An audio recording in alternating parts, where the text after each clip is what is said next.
Mass at the beginning of Sunday and dancing at the other end.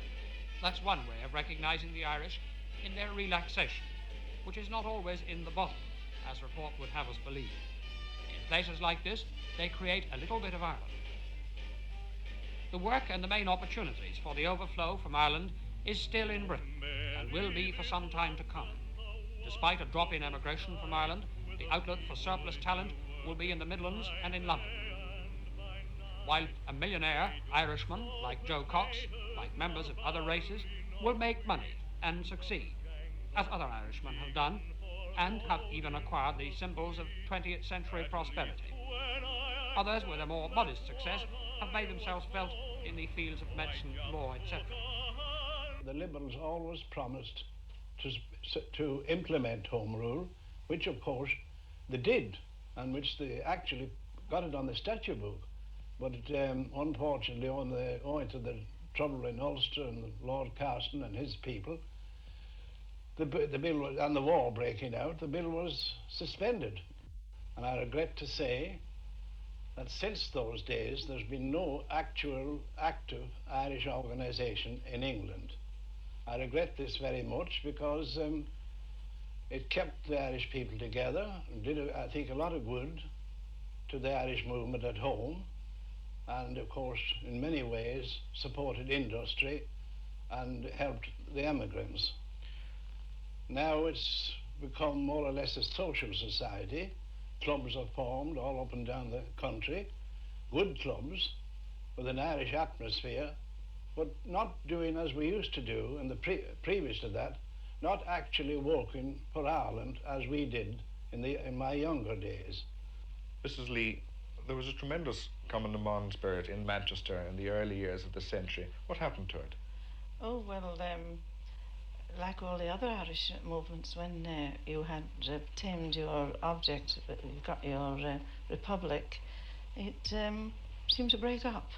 But it was a wonderful organisation, and there were some very many girls who would make any sacrifice for Ireland, and the volunteers used them quite a lot to get information for them. As down the glen came Michael Poindman, with their shovels slung behind them. 'Twas in the pub that they drank their sub, and up in the spike you'll find them. The attitude of the Irish to British politics will be affected largely by the work they do, and by the bread and butter issues affecting the family income and welfare. It's the Irishmen who work here in the tradition of the Irish navvy that have the hardest fight to get and keep a decent standard of living.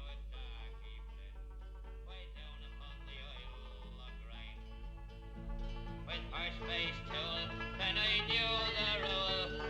How money if you stop for right. Michael Point God was a well-built hod. Your shoulders could have been and there.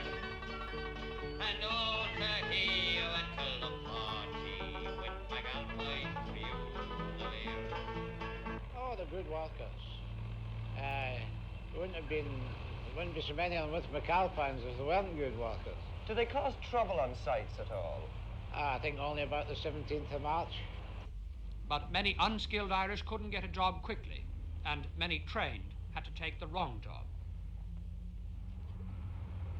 Father Dorr, what was the big problem among the Irish in Kilburn that needed this vigorous form of social service structure that you've built up here?